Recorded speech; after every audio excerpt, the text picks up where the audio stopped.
Like that's the clear aspect that everybody's missing is the eschatology, right? And I think that's why a lot of people are here. The spiritual aspect of this. You're right. And Christian and Islamic eschatology are very similar. And me and Warner were talking about it earlier, and I've been repeating it this stream, but what's your interpretation of what we were talking about at the airport when it comes to the Goyim division?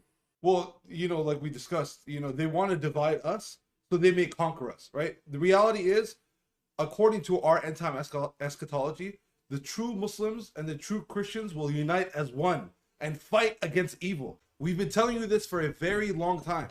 And the people, you have to remember, good always defeats evil. It's up to you to decide what side of history do you want to be on. Do you want to be on the side of the victors, or do you want to be on the side of the losers? And there will be losers not just in this world. There will be losers in the hereafter. And we won't just be winners in this world. We'll be winners eternally, forever.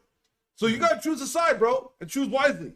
And your soul relies on it. What were we talking about when it comes to Christians? And I did forget that because, Warner, you're a da'i. You're not a scholar. You're not a sheikh. Not to discredit the knowledge you have. You're very knowledgeable, mashallah. And so most of the debates and arguments you have, they're with Christians. But when it comes to this issue, especially Iran, what do you think is, what did you notice about the conversation I had with Muhammad Hijab Ali Dawa and what we were talking about when it comes to Christians on this issue? Well, I mean, the reality is it's time for the Muslims and Christians to unite as one and become a superpower, bro. Like the time is now. It's no more time for dividing, no more time going at each other's throats. That shift. And I noticed that in the conversation with Muhammad Hijab and Ali Dawa as well. It's like, I was talking about how they keep talking about the far right and the Christian nationalists and stuff, but HTTPS the same people that are trying to destroy us are trying to destroy the Christians in England and in America. So what does Allah say about the similarities between Muslims and Christians?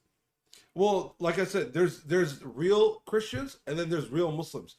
There's also fake Muslims and there's also fake Christians. But the real Christians, when they hear the words of God, they know these are truly words of God. And the real Christians, they have a soft heart to the Muslims because they know that we have so much in commonality. Yeah, we have some differences, but the reality is the closest in faith to the Muslims are the Christians, bro. But the real Christians, you have to remember, you have to differentiate, you have to have discernment and know who is the real Christian and who's the real Muslim. And then Christians that believe in Jesus and understand that he's the Messiah, understand his significance, and also respect Mary. Those are the important similarities we have.